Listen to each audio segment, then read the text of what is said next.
Welcome to Tuesday Talks. I'm Seema Kumar. I'm the CEO of Cure, and it's a real pleasure to welcome you to one more very thrilling, exciting edition of Tuesday Talks.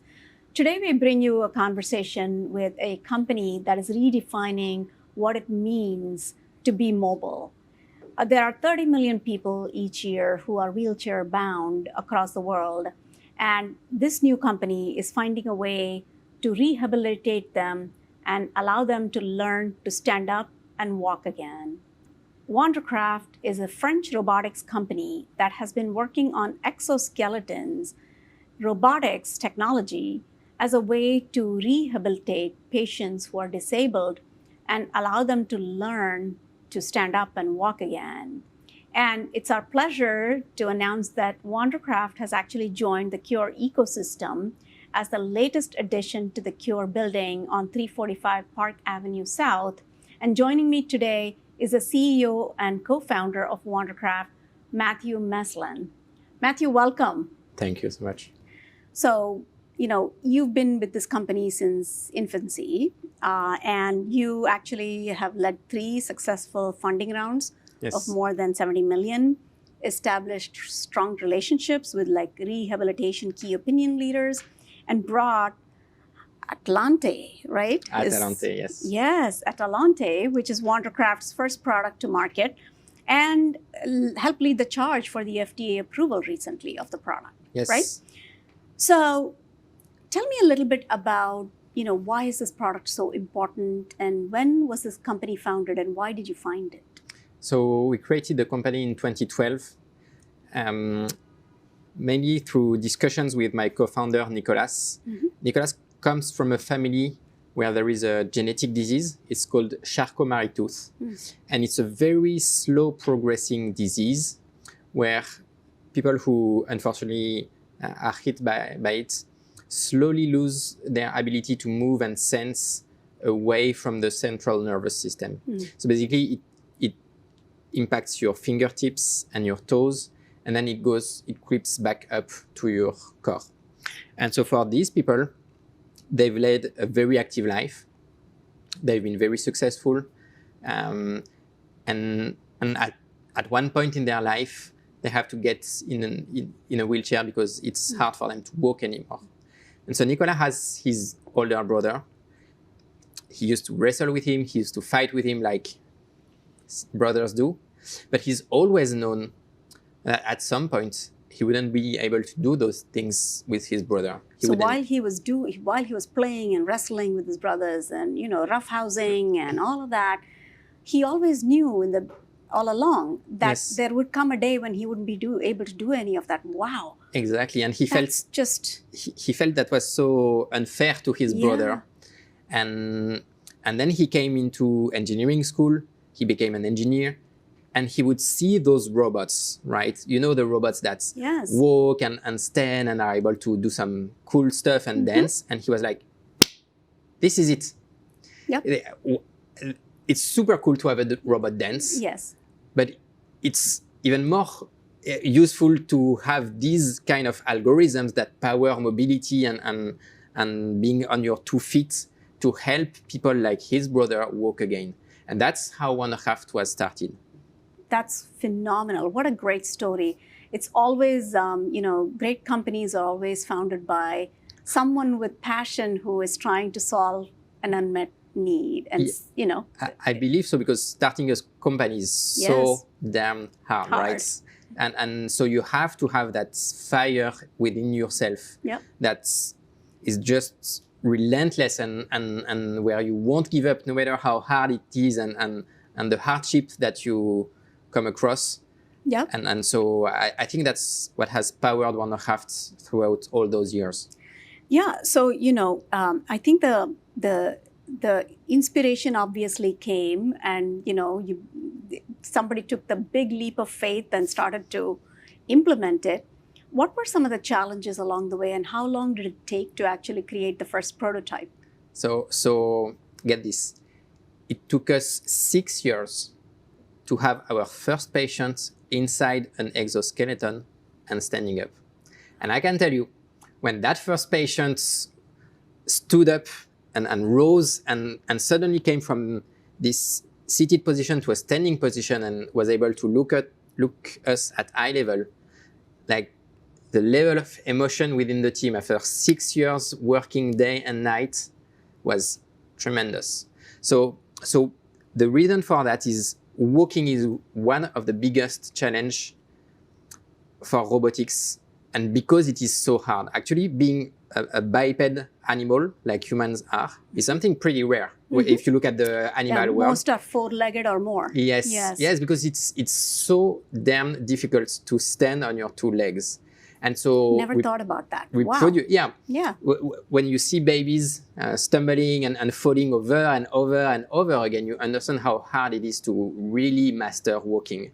And the way we look at it is it's a mathematical problem. It's a very, very hard mathematical and physical problem, but it's only a problem and we can break it down and solve it if we gather the right team. And that's what we set out to do from the beginning.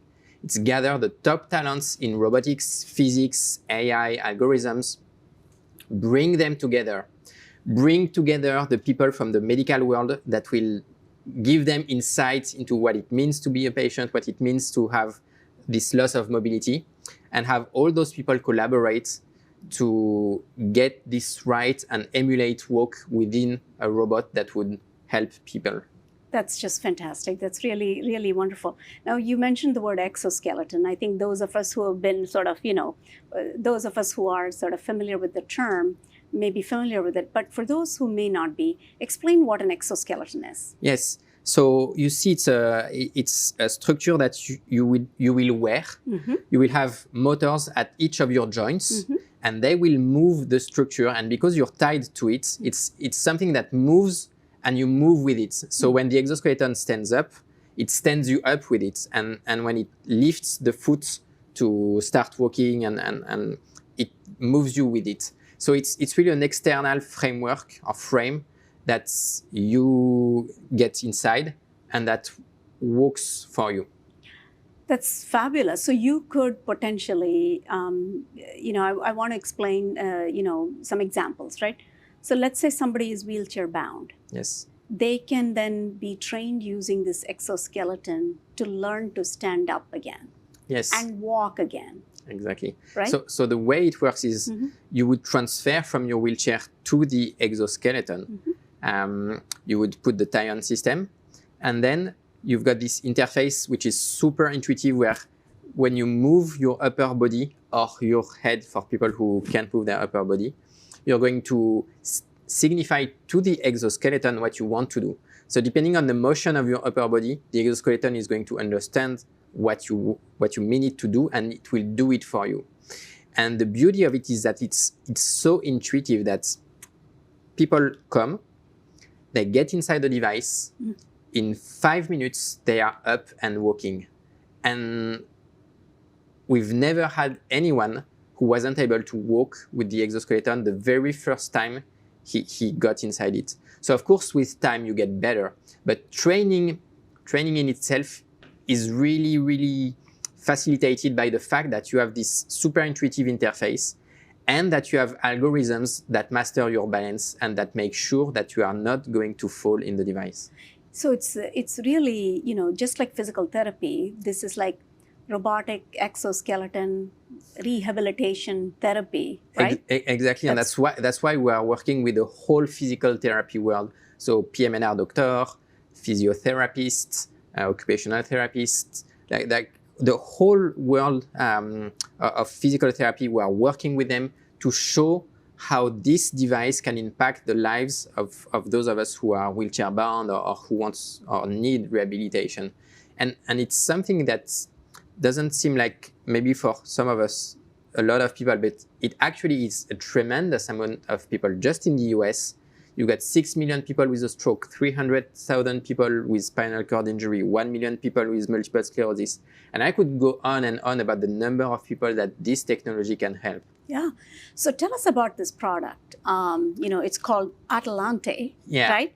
And you worked with the Kessler Foundation and got, the first FDA approval. Is this the first ever? So it's the first self-stabilized hands-free exoskeleton to be approved by the FDA on the US market.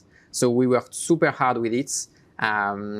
It's got 12 degrees of freedom, so it's really going to move your hips, move your knees, and very differentiated from other products. It's also going to work at your ankle level, which is key to providing balance, because a large part of balance actually goes down at the ankle level.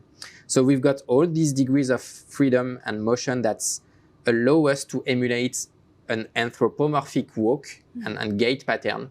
And this is what interested people like the Kessler Foundation, but also like the VA Bronx. And we are also in discussion with many of the top rehab institutions in New York, Mount Sinai, NYU, Rusk. So what really interests them is that it's super easy to operate. So the physical load on the therapist that is going to operate the device is going to be minimal. And when you're spending your whole day caring for patients, this is super important. And also, so many patients can use it because it's so easy to use. You just get inside it and it's going to get you up. So you've done the description so well, and I can imagine it now. But, as they say, a picture or a video speaks more, than 1,000 words. So why don't we watch the video? Can we roll the video to see what that looks like? Let's do it.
Wow, that's just an extraordinary video. And I am so proud, as the CEO of Cure, to sort of realize that you are joining our ecosystem. You're going to be here in this building on the first floor, and very soon, people walking on the street are going to be able to watch patients actually getting rehabilitated real time. I mean, that's just extraordinary. So it all comes down to why we created this company, right?